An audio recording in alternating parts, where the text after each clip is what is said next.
trop mignon parce qu'on vient de faire tomber une cacahuète. Et le petit crabe, il l'a attrapé. Il est en train de la manger. Bon, là, il a peur parce que je lui ai mis le flash dans la figure, mais...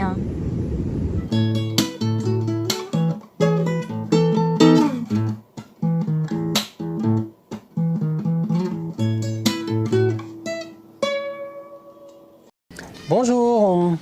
Bonjour à tous. Nous voici enfin au Costa Rica, ce pays qu'on attendait quand même parce que tous les gens qu'on croisait, qui en revenaient, nous disaient ah, vous n'allez pas être déçus du Costa Rica, vous allez voir, c'est extraordinaire. Donc nous y voilà.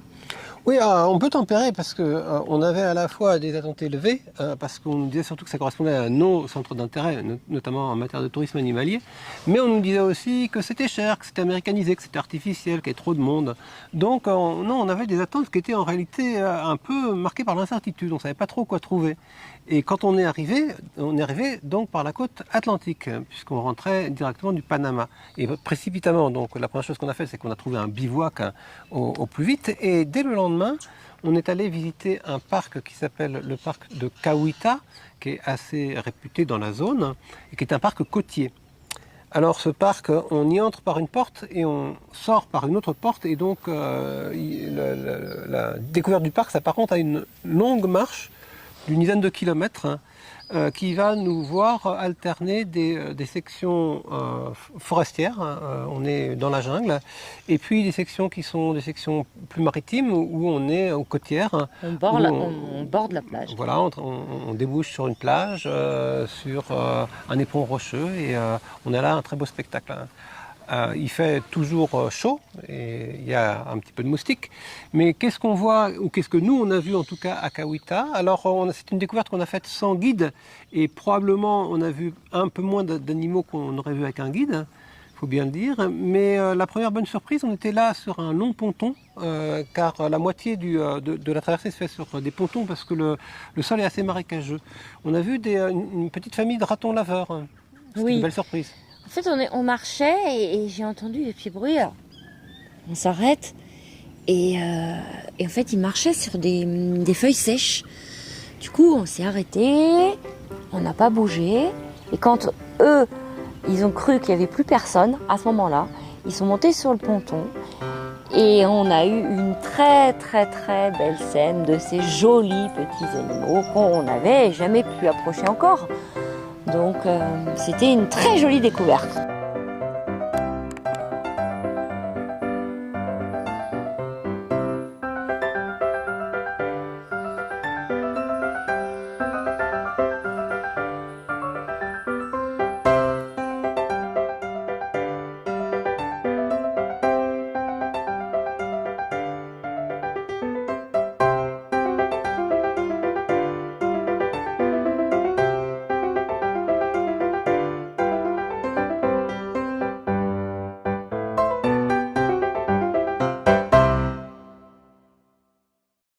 Quand même, moi je garderais cette image de belles ouvertures sur la mer, des belles couleurs turquoises, des Bernard l'ermite qui étaient là, des coquillages. Donc c'est curieux ce mélange en fait, ou plutôt cette alternance entre les deux écosystèmes. Parfois on marchait dans des allées de très jolis palmiers. Et puis on arrivait sur une zone toujours près de la plage mais quasiment désertique avec des arbres morts. Puis on s'enfonçait de nouveau dans la forêt où là il y avait quelques animaux. Franchement c'est une très jolie balade. Et les autres animaux qu'on a bien vus, ce sont les singes à tête blanche, white-faced monkeys. Donc on en a vu d'assez nombreux individus. Ils ont parfois une tête un peu bizarre, ils font un peu peur. On a l'impression qu'ils ont été brûlés de la tête. Ils sont collés. Ah oui. Et en tout cas, ils sont là, ils sont autour de nous. On entend aussi au loin les singes hurleurs. On les a pas forcément très bien vus à Cahuita même, mais ils étaient dans l'environnement. Alors on est resté quelques jours là, on est resté 5 ou 6 jours dans la zone et on a alterné des bivouacs qui étaient tous plus beaux les uns que les autres. Quand on regarde une carte, la zone à proprement balnéaire de la façade atlantique du Costa Rica s'étend entre Cahuita et le dernier village qui s'appelle Manzanillo. Et entre ces deux endroits, il y a des points comme Puerto Viejo ou Punta Uva. Et à chaque fois qu'on s'est arrêté à un endroit, on était bluffé, on avait le sentiment d'avoir trouvé un meilleur endroit encore que la veille. On a des bivouacs de toute beauté. D'abord, les gens sont sympas, agréables. Il n'y a aucune hostilité vis-à-vis du camping sauvage. Il y a de la place. Ouais, c'est même pire que ça. C'est que le premier, il y avait écrit interdit au camping. On s'est mis là, la police est passée, je pense, 20 fois en nous faisant des petits signes gentils. C'est marqué camping interdit, mais avec une tente. Donc on pensait que c'était interdit aux tentes. Et il y avait un peu une incertitude sur les camping-cars eux-mêmes. Et donc, il faut imaginer une grande bande de sable avec une belle mer qui invite à la baignade et pas trop hostile. Sur ces grands océans, parfois il y a des rouleaux. Là, il y a des rouleaux, mais la baignade est quand même sans difficulté particulière. Et surtout, il y a des très beaux palmiers bien espacés.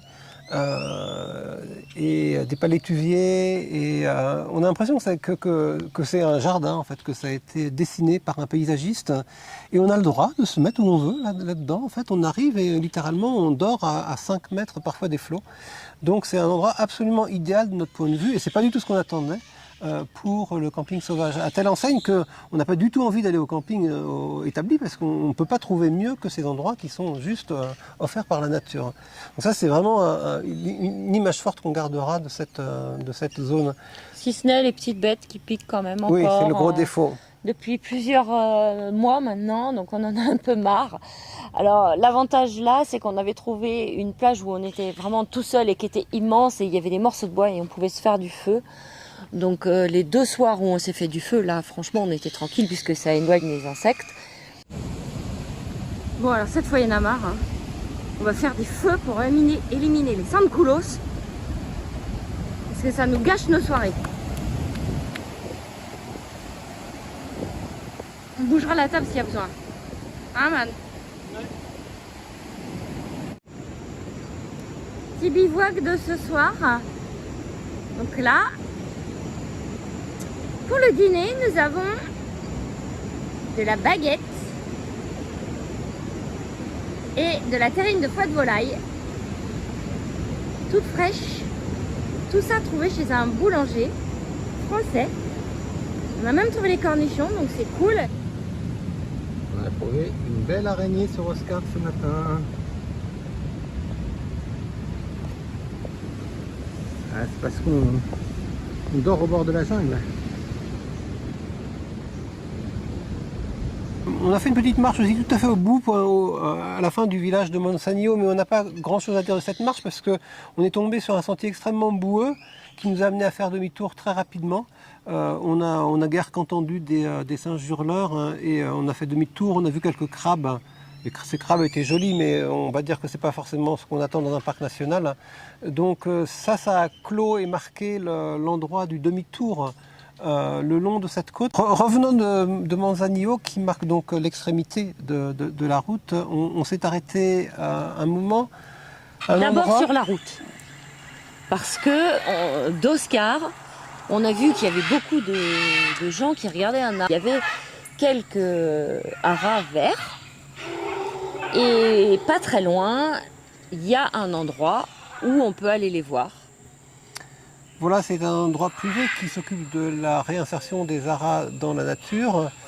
On ne sait pas trop quoi en penser au plan éthique parce que c'est un endroit qui fait quand même un chiffre d'affaires significatif. Hein. Il est bien fréquenté, il est bien référencé.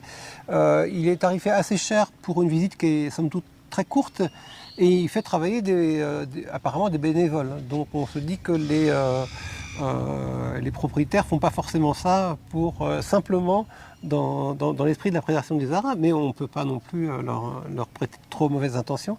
Toujours-il que le spectacle se résume au fait qu'il y a là des haras qui volettent d'arbre en arbre parce qu'à une heure précise, 5 heures, ils ont...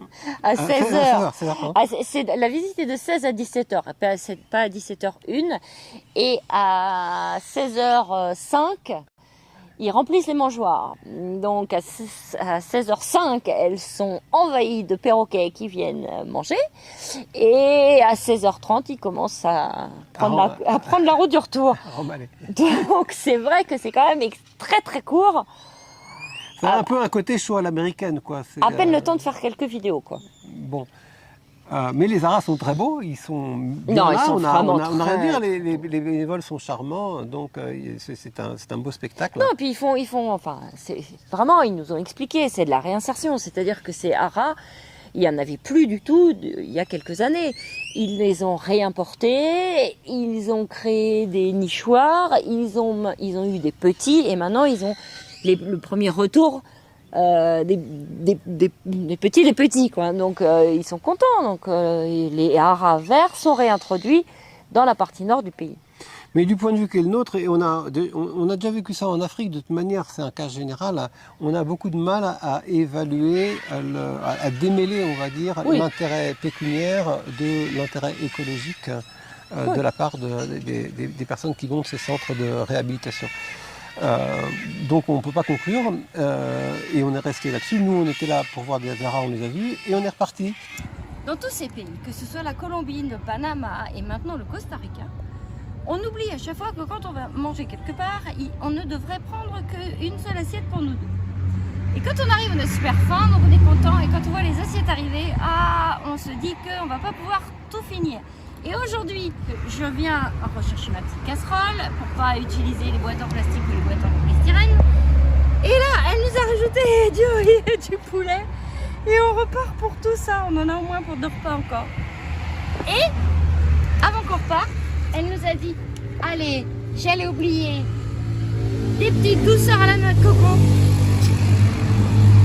On est reparti en direction d'un parc qui s'appelle Tortuguero, qui est à l'autre extrémité de la façade atlantique du pays.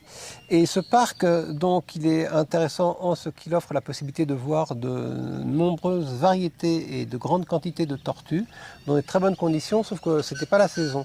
Alors on était quand même tenté d'y aller parce que le parc a très bonne réputation. Ce qu'on a fait, c'est qu'on allait jusqu'à une ville qui s'appelle Puerto Limón. Et de là, on a essayé de trouver des opérateurs locaux. On en a trouvé, mais on n'a d'ailleurs trouvé que un. C'était pas facile. Et d'ailleurs, on a compris pourquoi. C'est qu'ensuite, on s'est retrouvé tout seul à faire la sortie qu'on a faite le lendemain. On est trop bien parce qu'on est encore tous les deux. Alors on peut prendre nos aises, par exemple la glacière. Ici, c'est Eddie. Eddie qui nous emmène toute la journée. Et maintenant, on cherche les animaux. Ok, on ne sont pas perezosos? No, parece yo. Et ça consistait à une sortie en bateau sur un canal qui va en direction du parc de Tortuguero sans aller jusqu'au bout. Mais l'avantage, c'est que l'écosystème dans lequel on se retrouve plongé est très proche de celui de Tortuguero. À l'exception des tortues, on n'a pas vu de tortues. T'es prêt? Pas mal. Ah, si on voit rien, tant pis, mais on est prêt.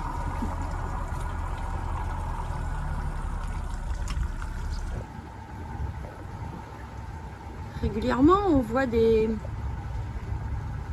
bateaux ici qui servent aux gens qui font des croisières. Quand les énormes paquebots accostent, alors il y a plusieurs hôtels puisqu'ils sont nombreux sur un paquebot. Et il y en a tout le long du canal.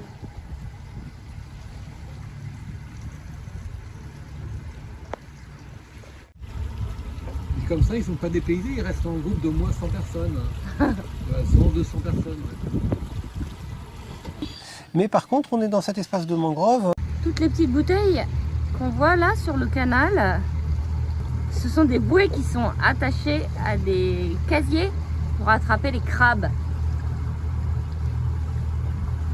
Les pêcheurs qui habitent là, ils sont dans l'estuaire et ils préfèrent aller pêcher en mer parce qu'en mer, ils ont le droit d'utiliser les filets alors que ils peuvent pêcher aussi dans les canaux. Mais dans les canaux, ils sont limités à la canne à pêche. Il y a d'abord les oiseaux aquatiques habituels. Oui, on a vu 2 ou 3 sortes d'hérons.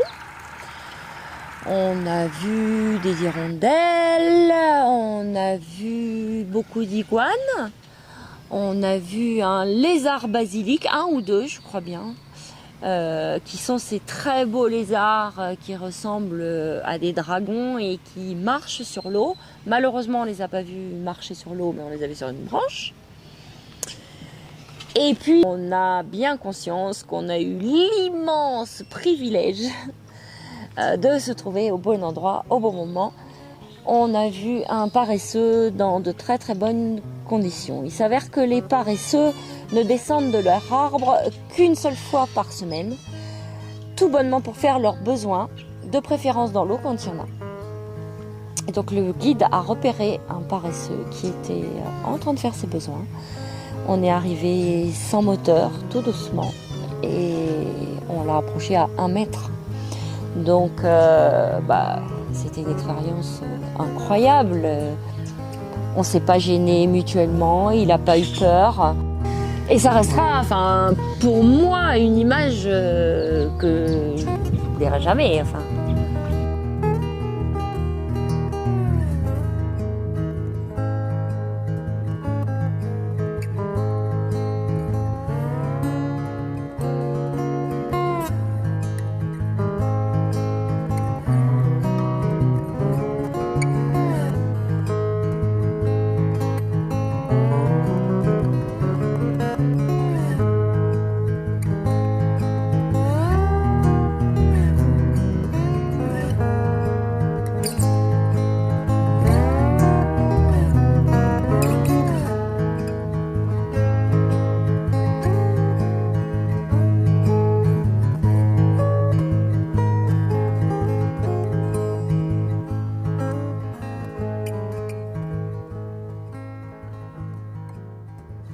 Ça tombe bien parce que c'était un spectacle majeur en fait de notre semaine sur la partie atlantique du Costa Rica, et c'était le point final aussi en même temps puisqu'on s'apprêtait à repartir.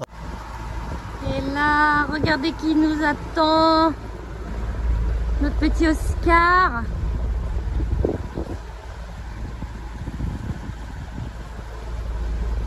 Et donc la semaine prochaine, on vous emmène de l'autre côté, on va traverser le pays pour aller vers l'autre océan, l'océan Pacifique. À la semaine prochaine. Au revoir.